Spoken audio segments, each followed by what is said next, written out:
أهالي محل الكرام، أهالي سمنود ومركز سمنود الكرام اللي أنا شايفهم النهارده مليين فعلا بالقاعة من كفر الثورة ومن حال الزيات ومن كل الدنيا دول. أحب أبدأ كلامي النهارده مش جايين نختار رئيس للشعب المصري، مش جايين نعلن رئيس يوم 5/6 ان يكون المشير عبد الفتاح السيسي هو رئيس الشعب المصري.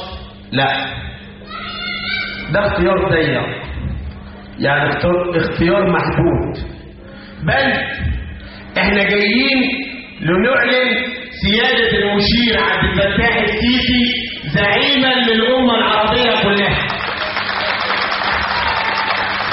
اختيار المشير عبد الفتاح السيسي رئيسا لمصر ده صغير عليه، ومش احنا اللي اخترناه والله، ده العرب اختاروه قبل المصريين ان هو يكون الزعيم للأمة العربية كلها.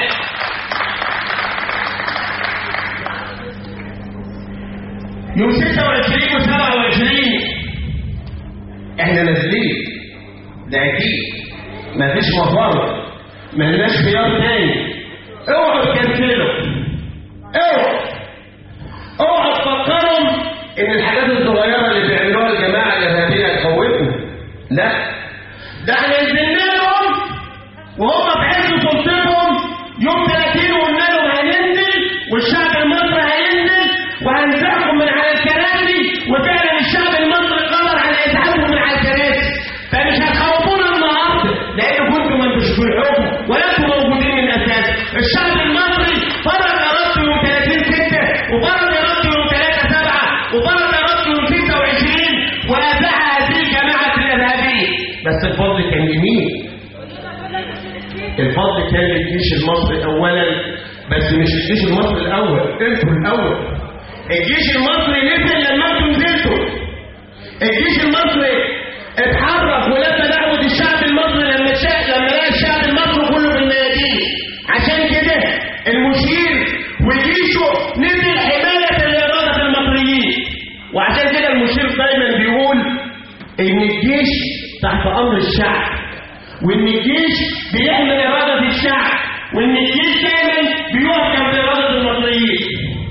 احنا يوم 26 و27 نازلين مش عايز اقول نروض الجميل، لا، عايزين نقول ان هو يوم الوفاة، يوم الوفاة فعلا.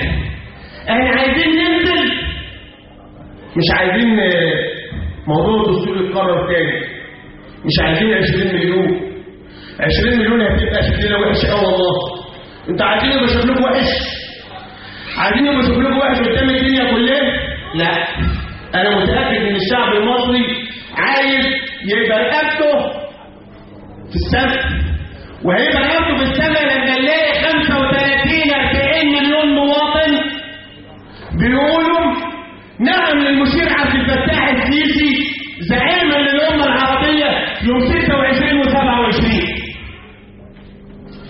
فرق كبير ما بين حملتين، ما بين حمله بقياده المشير عبد الفتاح السيسي وخد شعاره تحيا مصر، وما بين حمله ثانيه شعارها مكملين. لو جينا نبص للتيارات اللي انضمت لحمله المشير، والشعب المصري ذكي، انا عارف ومتاكد من كده، وما بين التيارات الاخرى اللي انضمت للحمله الاخرى، نعرف يعني ايه مكملين ويعني ايه تحيا مصر. بالمناسبه تحيا مصر دي دايما بيقولها الشعب المصري في ازماته. قلناها زمان لما كنا في ثوره 19 لما خرج الشعب المصري كله عن فكره ابيه يعمل توكيلات لخالد الزيد الزعيم سعد زغلول وقال نموت وتحيا مصر. وقال في ثوره 23 وقال الجيش المصري العظيم لما كان بيعبر القناه ويحط خط برليف ويقول الله اكبر وتحيا مصر، وقال ايه؟ يوم 25 يناير وقلنا وخرجنا كلنا وخرج الشباب وخرجت مصر كلها بتقول تحيا مصر، وقلناها بعد سنه عصيبه مرت على الشعب المصري كله، وخرجنا كلنا في 30 يونيو وقلنا تحيا مصر. هذا هو الفرق ما بين واحد خد شعاره تحيا مصر، معناها كتير قوي، معناها ان الراجل ده هو بيحب البلد ايه، ومعناها ان هو خايف على ترابها، ومعناها ان هو خايف على شعبها. فرق كتير جدا ما بين راجل حاطط شعبه جوه عينه وقد انقطع ايدينا قبل ما يتمد ايدينا على اي مواطن مصري، وفي فرق ما بين راجل كان قاعد في القصر وميليشياته بتقتل فينا امام الاتحاديه. فرق كبير ما بين راجل خايف على شعبه وفرق ما بين كان راجل ثاني خايف على جماعته. يا جماعه يا مصريين، مصر بتنادينا كلنا، اوعوا تستقلوا بصوت، اوعوا حد يضحك عليك، اوعوا حد يقول لكم العمليه خلصانه، الراجل ناجح.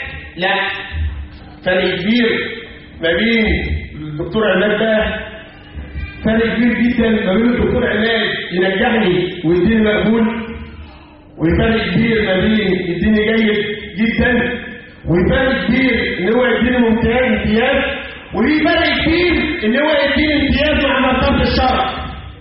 فاحنا عايزين الشعب المصري كله يطلع يعلم عشان عبد الفتاح السيسي ياخد امتياز مع مرتبه الشرف من الشعب المصري، ويردوا له الجميل اللي طلع هو وجيشه وحمى الشعب وحمى الثوره المصريه في 30 يونيو، يبقى الشعب المصري يردوا له الجميل ويطلع يديله امتياز مع مرتبه الشرف. يوم 30 يوم 26 و27 معناه كبير. احنا هنروح نحط صوتنا في صندوق، الصندوق ده من وجهه نظري انا بشبهه بسفينه نوح. سفينه نوح لما ركبوها عبر وكانت هي الامان، اللي ما ركبهاش غير. فاللي عايز مصر تنجو وعايز مصر تطلع من الكبوه وعايز مصر تنهض وعايز مصر تكون في صفات الدول المتقدمه، يوم 26 و27 يروح يعلم. بس هيعلم على مين؟ قدامنا خيارين، في شعار او في رمز. سياده المشير هو ايه يا جماعه نتيجه؟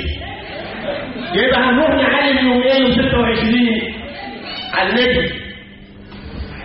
الصندوق هو سفينه نوح، لو علمنا على سياده المشير هننجو وتعبر بنا السفينه الى بر الامان. ما علمناش وعلمنا على منافس ثاني، والشعب المصري كان له بقى ثاني، بالرغم ان انا متاكد ان هو ده راجل الشعب المصري كله، ودي مزاج الشعب المصري كله ان هو هيروح يعلم على سياده المشير. بس انا عايز 30-40 مليون مواطن ان شاء الله. نداء الى الام والى الاخت والى الابنه والى الزوج، زمانكم اظهرتم العالم كله في 30 يونيو و26 و3/7، وكنتم اكثر من الرجاله في الميادين. انتوا كنتوا اكثر مننا والله، ده حقيقي. فعايشكم انتوا اللي تحركونا. اوعى تخلي جوزك ولا اخوك في بيت كده نايم ويكسر عن مروحه للجنه الانتخابات. لا، اصبروا كده اهو، قولوا له ده مصر بتنادينا، مصر محتاجانا يوم. ما ينفعش ان احنا نتجاهل عنها، ما ينفعش ان احنا نخيل امانها فينا.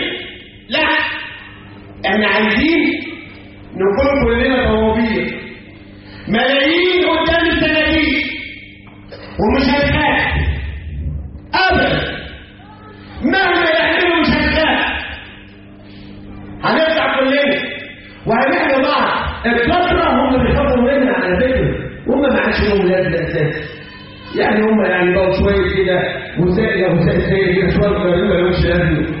فاحنا كلنا